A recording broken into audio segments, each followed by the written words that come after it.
안녕하세요. 셀러니아입니다. 오늘 내용에 시장조사의 핵심이 들어있습니다. 1억 매출 셀러의 시장조사 비법을 모두 배워가시기 바랍니다. 리뷰와 상세 페이지 분석을 통해서 우리가 어떤 제품을 소싱해야 하는지 알아볼게요. 지난 시간에는 쿠팡 메인 화면에서 판매량 순으로 정렬한 후에 상위 12개 제품을 통해서 우리가 시장 조사하는 방법을 배웠어요. 그리고 거기서 제일 중요한 게 가격 저항선과 평균 판매 가격을 구해서 우리가 소싱해야 할 제품에 대해 어느 정도 대략적인 기준을 세울 수가 있었어요. 오늘 더 자세히 들어가 볼게요. 이제 판매량 상위 제품 페이지에 들어가 볼게요. 제품을 클릭하고 들어가서 우리가 제일 먼저 봐야 될 것이 리뷰예요. 리뷰를 보면 이 제품의 컨디션을 어느 정도 알 수가 있어요. 리뷰를 통해서 우리가 첫 번째로 알 수 있는 건 이 제품이 하루에 몇 개 팔리고 있나를 조사해 볼 수 있어요. 저도 그렇고 다른 판매자분들도 그렇고 보통 20개 팔렸을 때 리뷰가 1개 정도 달리는 것 같아요. 저도 이번 여름에 한 10,000장 넘게 팔린 반바지가 있었는데 리뷰가 한 500개 정도 자연 리뷰가 달렸거든요. 그러니까 한 20개가 판매가 되면 리뷰가 1개 달린 것 같아요. 쿠팡에서는 네이버처럼 판매 정보를 공개를 안 하니까 우리가 서로 판매자들끼리 정보를 공유하는데 제가 팔아봐도 그런 것 같아요. 한 20개 팔면 리뷰가 하나씩 달리는 것 같아요. 물론 제품마다 편차는 있습니다. 리뷰가 잘 달리는 제품도 있지만 대략적으로 리뷰 하나당 한 20개에서 30개 정도 팔리는 것 같아요. 그래서 이 제품이 하루에 몇 개 팔리는가를 알아보려면 리뷰에 들어가서 최신 순위로 정렬한 다음에 보통 제품이 도착하고 한 2, 3일 뒤부터 리뷰가 다 달리거든, 다 볼 수 있거든요. 오늘 날짜부터 한 3일, 4일 뒤쪽으로 해서 5일 정도를 세보세요. 그래서 오늘이 15일이니까 12일부터 세볼게요. 12일부터 11일, 10일, 9일, 8일 이렇게 5일을 세봅시다. 12일부터 8일까지 한 20개 달렸네요. 그러니까 8일부터 12일 이렇게 5일 동안 총 20개의 리뷰가 달렸어요. 5일 동안이니까 20개를 5로 나눠 봅시다. 그럼 하루에 4개죠. 이제 이 제품이 하루에 리뷰가 4개 달린다는 걸 알았어요. 그리고 아까 제가 말씀드렸지만 리뷰 하나당 20개 정도 팔렸다고 우리가 가정해 보면 하루 판매량이 대략 80개 정도 팔리는 것 같아요. 이렇게 우리가 하루 달리는 리뷰 개수를 통해서 이 제품의 하루 판매량을 예측해 볼 수가 있어요. 우리가 만약 상위에 올라간다면 이 제품처럼 하루에 한 80개 정도 팔 수 있겠구나 라고 예상해 볼 수 있는 거예요. 그 다음에 두 번째로 봐야 할 게 별점 1점 리뷰를 통해서 소비자들이 이 가방에서 무엇을 불만족하고 있는지를 알아보는 거예요. 소비자의 불만족한 점을 보완할 수 있는 제품을 우리가 소싱해 온다면 소비자에게 우리 제품을 설득시키기가 아주 좋겠죠. 아주 좋은 소구점이 되는 겁니다. 자, 별점 보기를 누르셔서 별점 1점을 클릭하시면 1점 리뷰가 나와요. 같이 볼게요. 화면 좀 확대하면서 같이 볼게요. 뒷면을 볼 일이 없어 몰랐는데 제품이 벌어졌던 거를 누가 실로 꿰맨 자국이 있대요. 여기 실로 꿰맸네요. 아, 실로 꿰매서 다시 보낸 거예요. 자, 그 다음에 보름 사용했는데 자크 부분이 찢어져 버렸대요. 내구성이 별로 안 좋다는 거예요. 그리고 요건 배송이 엄청 늦었대요. 별점 1점에서 내용이 부족하면 별점 2점 리뷰로 가도 됩니다.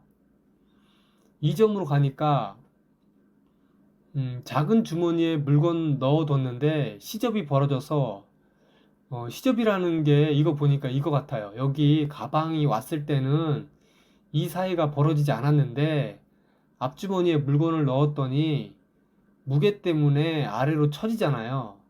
아래로 처지니까 이 지퍼 부분이 보이는 것 같아요. 이게 처지니까 보기 싫었다. 이렇게 말씀하시는 것 같아요.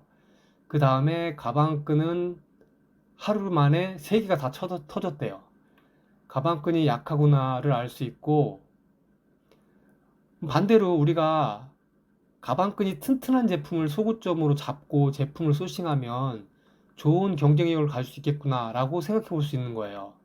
저도 지난 겨울에 백팩을 소싱할 때 지금 보이는 사진과 같이 이중 박음질이 되어 있는 가방을 찾아서 소싱했고, 상세 페이지에 이 점을 강조해서 많이 팔았던 경험이 있어요. 그 다음에 리뷰를 또 보니까 가방끈이 거칠어서 꺼끌꺼끌함, 옷이랑 마찰이 심함. 이 제품의 가방끈의 마감이 그렇게 좋지 않은가 봐요. 이거는 배송이 늦었대요. 이런 식으로 낮은 별점 리뷰를 통해서 소비자들이 어떤 부분을 불만족하는가를 볼 수 있는 거예요. 전체적으로 가방끈이 약하고 거친 느낌이 있나 봐요. 그 다음에 배송이 늦는다. 이거는 우리가 이제 로켓 크로스 들어가면 로켓 배송이니까 하루 만에 도착하니까 이거는 해결될 것 같아요. 대충 이 정도의 단점을 찾은 것 같아요. 다음으로 이제 리뷰 사진을 보는 겁니다.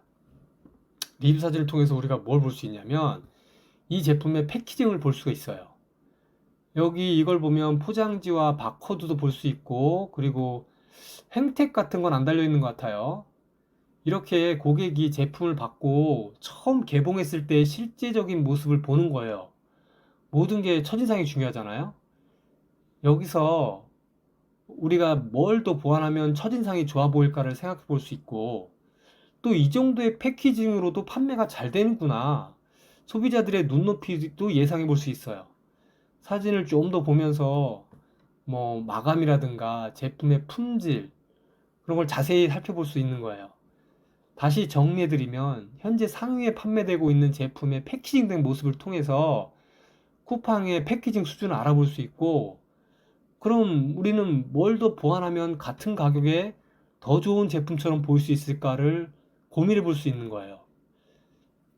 그리고 이제 상세 페이지 사진에는 가방이 이쁘게 보이잖아요. 여러분도 봤지만 리뷰 사진을 보면 가방이 이렇게 납작하게 눌린 상태로 온단 말이에요. 그럼 까다로운 고객 같은 경우에 사진과 다르다고 반품하는 경우가 있어요. 그래서 이 제품은 얼마나 눌린 상태로 배송이 되는가를 보는 거예요. 가방에 주름이 잡힌 상태로 배송되면 안 예쁘잖아요. 사진 보니까 그래도 막 구겨지거나 그러지는 않은 것 같아요. 이 정도면 괜찮게 배송이 된 것 같아요. 다음에 봐야 될 것이 중요한데, 네 번째로 잘 팔리는 옵션을 봐야 돼요.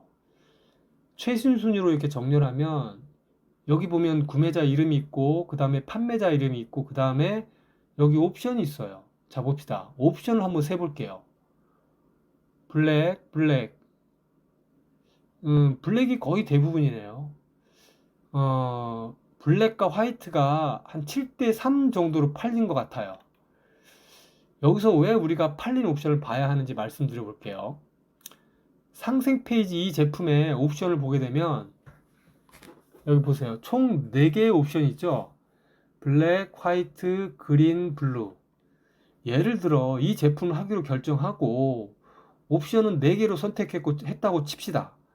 그러면 100개를 주문한다고 했을 때 보통 25개씩 주문한단 말이에요.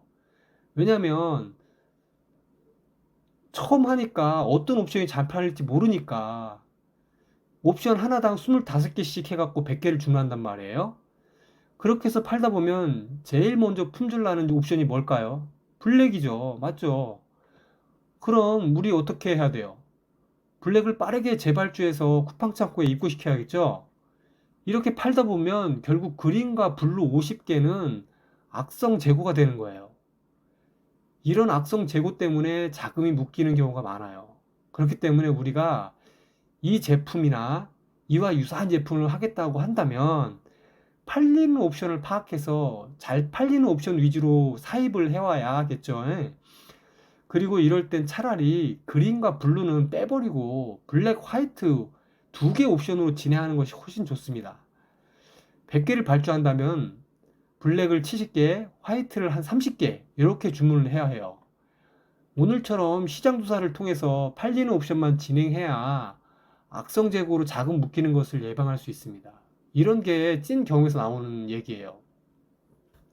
그리고 다른 옵션의 수요가 좀 생기면 옵션을 추가로 구성해서 소량으로 그 옵션을 입고시키면서 천천히 팔면 돼요. 그래서 우리가 리뷰를 통해서 팔리는 옵션을 꼭 체크해 봐야 되는 겁니다. 마지막으로 별점 5점짜리를 보면서 고객들이 어떤 점에 만족하고 있는지를 알아봐야 돼요. 가성비가 좋다고 하는지, 품질이 좋다고 하는지, 크기가 만족스러운지를 알아봐야 되고, 우리가 그런 장점을 포함하고 있는 제품을 해야 되는 거예요. 이렇게 리뷰를 통해서 어떻게 시장 조사하는지 알아봤습니다. 다음 시간에는 상세 페이지 분석을 통해서 어떻게 상품 기획을 하는지 알아보겠습니다. 구독, 좋아요를 눌러주시면 빠르게 영상을 받아볼 수 있습니다. 부자가 되는 그날까지 여러분의 길잡이 셀러녀였습니다. 감사합니다.